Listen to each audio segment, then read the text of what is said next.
नमस्कार मित्रों, स्वागत है एक बार फिर से हमारे YouTube channel army religious teacher पर। मित्रों, कैसे हैं आप लोग? आशा करते हैं कि आप अच्छे से हैं। मित्रों, आज बहुत ही महत्वपूर्ण प्रश्न लेके आया हूं, उनके उत्तर भी बताऊंगा मैं। और बहुत ही महत्वपूर्ण प्रश्न है।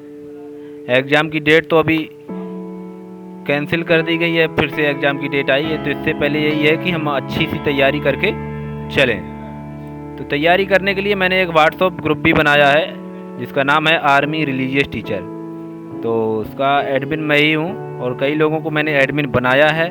और जो अगर नहीं जुड़े हैं तो हमारे इस नंबर पे प्लीज़ मैसेज कीजिए 9012043184। इस पर आप मैसेज कीजिए और इससे हम आपको जोड़ देंगे। आगे क्वेश्चन है, सूर्य के उस पुत्र का नाम बताइए जिससे मनुष्य के अलावा ऋषि देवता भी डरते हैं। भगवान सूर्य के जो पुत्र थे उसका ऐसा कौन सा पुत्र था जिससे सभी देवी देवता डरते थे? बुध, कुबेर, शनि और यम। जो बुध थे वो भगवान सूर्य के पुत्र नहीं थे, कुबेर भी नहीं थे, शनि ये भगवान सूर्य के पुत्र थे, यम ये भी सूर्य के पुत्र थे। तो जो भगवान के जो सूर्य के पुत्र थे वो शनि थे, जिससे सभी देवी देवता डरते थे। तो ये शनि, इसका सही आंसर है शनि। अगला प्रश्न है, किस पुष्पमाला को सर्वश्रेष्ठ कहा गया है? चंपा, कमल, गेंदा और गुलाब। तो जो पुष्प होते हैं वो कई प्रकार के पुष्प होते हैं और उसमें में 4 पुष्पों के नाम दिए गए हैं। तो कौन सा ऐसा पुष्प होता है जिसकी माला सर्वश्रेष्ठ मानी जाती है? पहला है चंपा, दूसरा है कमल, तीसरा है गेंदा और चौथा गुलाब। तो ये 4 पुष्पों के नाम दिए गए हैं। इसमें प्रश्न एक बार फिर पढ़ लीजिए कि किस पुष्प माला को सर्वश्रेष्ठ कहा गया है? तो इसका जो सही आंसर है वो है कमल। जो पुष्पों में सर्वश्रेष्ठ कमल माना गया है। कमल पुष्पों में सर्वश्रेष्ठ माना गया है क्योंकि भगवान जी उसी पे निवास करते हैं। निम्न में से कौन सा पुष्प गणेश जी को पसंद नहीं है? बहुत ही महत्वपूर्ण प्रश्न है ये।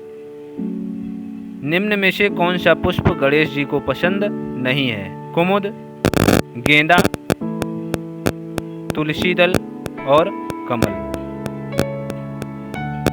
तो जो भगवान गणेश को जो पुष्प पसंद नहीं है उसका क्या नाम है? तुलसी दल। तो जो भगवान गणेश जी हैं उनको तुलसी दल पसंद नहीं है। अगला प्रश्न है, निम्न में से कौन सा पुष्प लक्ष्मी जी को अधिक प्रिय है? लक्ष्मी जी को अधिक प्रिय है तो कमल, जूही, चमेली और गुलाब। तो ऐसा कौन सा पुष्प है जो लक्ष्मी जी को अधिक प्रिय है? तो जो लक्ष्मी जी को जो पुष्प है वो है कमल। कमल है वो लक्ष्मी जी को अधिक प्रिय है। अगला प्रश्न है, किस पुष्प को किसी भी पूजन में नहीं चढ़ाया जाता है? किस पुष्प को किसी भी पूजन में नहीं चढ़ाया जाता? ऐसा कौन सा पुष्प है? जिसमें भी 4 पुष्पों के नाम दिए गए हैं तो इसमें से आंसर एक ही सही है। पहला है चंपा, बी है केतकी, सी है मालती, डी है कुटज। 4 पुष्पों के नाम इसमें दिए गए हैं। तो पहले प्रश्न को ध्यान से पढ़ना है और जो उसमें 4 विकल्प दिए गए हैं उनको भी ध्यान से पढ़ना है। फिर उसके बाद जो आपको सही लगे उस पे टिक लगाना। तो ऐसा पुष्प जो है केतकी है। केतकी ऐसा पुष्प है जो किसी भी पूजन में नहीं चढ़ाया जाता है। कहीं धार्मिक पूजन होता है वो कहीं इसको नहीं चढ़ाते हैं। अगला क्वेश्चन है, किस भगवान की परिक्रमा आधी की जाती है? किस भगवान की परिक्रमा आधी की जाती है?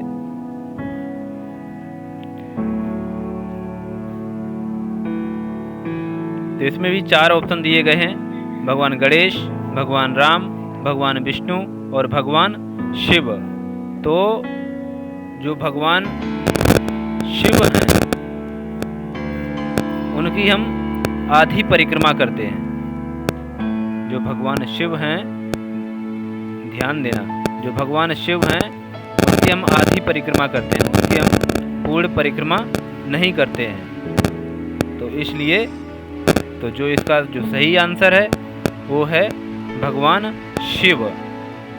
तो ऐसा क्वेश्चन आएगा कि किस भगवान की परिक्रमा आधी की जाती है, तो तुरंत आपको पहले ऑप्शन पढ़ना है, उसके बाद सही पे टिक लगाना है कि जो भगवान शिव हैं उनकी परिक्रमा आधी की जाती है।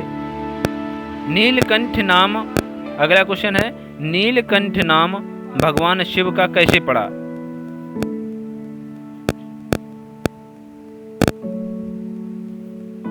नीलकंठ नाम भगवान शिव का कैसे पड़ा? तो इसमें भी 4 ऑप्शन दिए गए हैं, जटाओं में गंगा धारण करने से, बी है मृगछाला पहनने से, सी है हलाहल विष पीने से, कंठ नीला पड़ने, कंठ में सर्प धारण करने से। तो जो भगवान शिव का जो नीलकंठ जो नाम पड़ा था वो हलाहल विष पीने से। जब भगवान ने जब विष निकला तो भगवान ने जब उसको ग्रहण किया तो वो अपने कंठ में ही धारण कर लिया। उन्होंने बोला कि अगर हम अपने अंदर ले जाते हैं विष को तो हमारे जो हृदय में भगवान राम विराजमान हैं तो उनको कष्ट पहुंचेगा, इसलिए उन्होंने अपने कंठ में ही विष को रख लिया, तो जिससे कि वो कंठ नीला हो गया। अगला क्वेश्चन है, हनुमान जी का नाम हनुमान कैसे पड़ा? हनुमान जी का नाम हनुमान कैसे पड़ा? पहला कुछ आंसर, इसका जो 4 विकल्प हैं उसमें है अविवाहित होने से, लंका जलाने से, अति बलशाली होने से, इंद्र के वज्र प्रहार से, हनु जो थोड़ी है वो टेढ़ी होने से। तो इसका जो सही आंसर है वो इंद्र से जब उनका युद्ध हुआ था तो उनको जो वज्र का प्रहार किया था इंद्र ने, तो उनकी जो हनुमान जी की ठोड़ी है वो थोड़ी टेढ़ी हो गई थी, इसलिए उनका नाम हनुमान पड़ा। ब्रह्मा जी को चतुरानन क्यों कहा जाता है? ब्रह्मा जी को चतुरानन क्यों कहा जाता है? अति चतुर होने से, उनके 4 नेत्र होने से, त्रिदेवों में एक होने से, सृष्टि के रचयिता होने से। तो इसका जो सही आंसर है, तो इसमें भी 4 ऑप्शन दिए गए हैं। तो ब्रह्मा जी को चतुरानन क्यों कहा जाता है?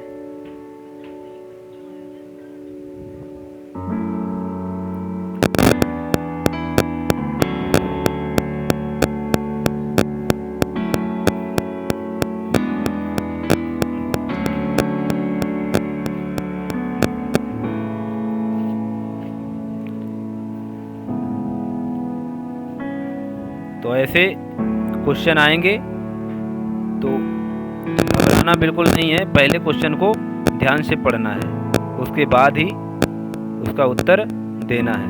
तो ब्रह्मा जी को जो चतुरानन कहते हैं तो किस लिए कहा जाता है?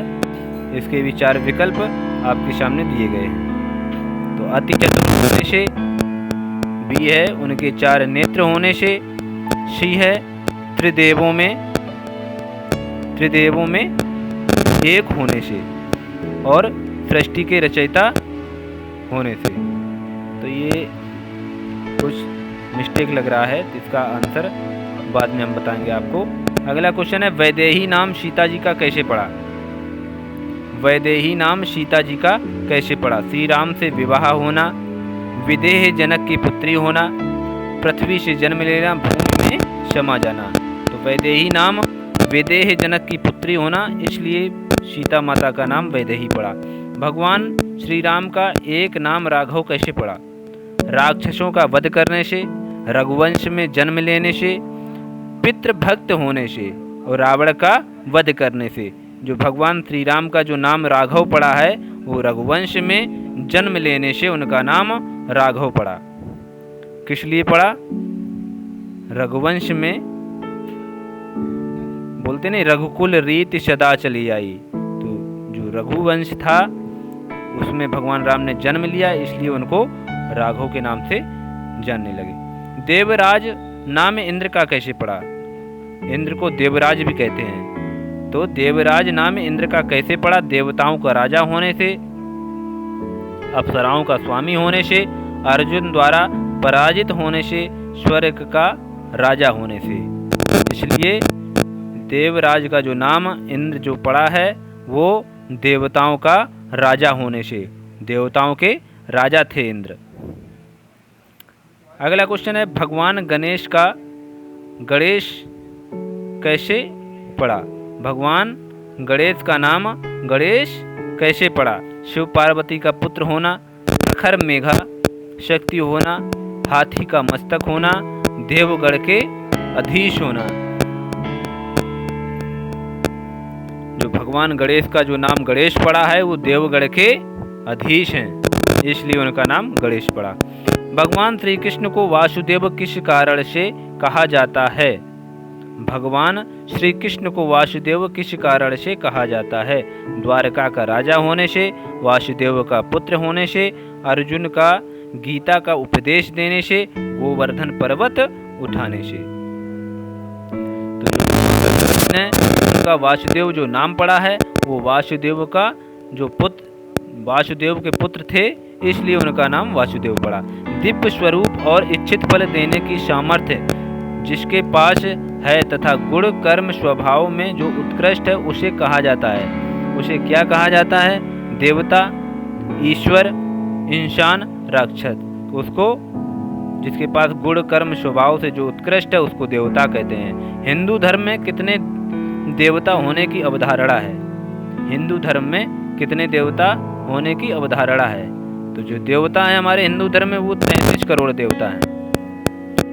देवता हैं वो 33 करोड़ देवता हैं। तो अगर हमारा वीडियो अच्छा लगे तो प्लीज़ लाइक कीजिए, कमेंट कीजिए। अगर कुछ समझ में नहीं आता है सब्सक्राइब कीजिए, बेल आइकन को दबाइए, जिससे हम कोई भी वीडियो अपलोड करें आपको तुरंत नोटिफिकेशन हो जाए, जिससे आप वीडियो का लाभ ले सकें। बहुत बहुत धन्यवाद आपका।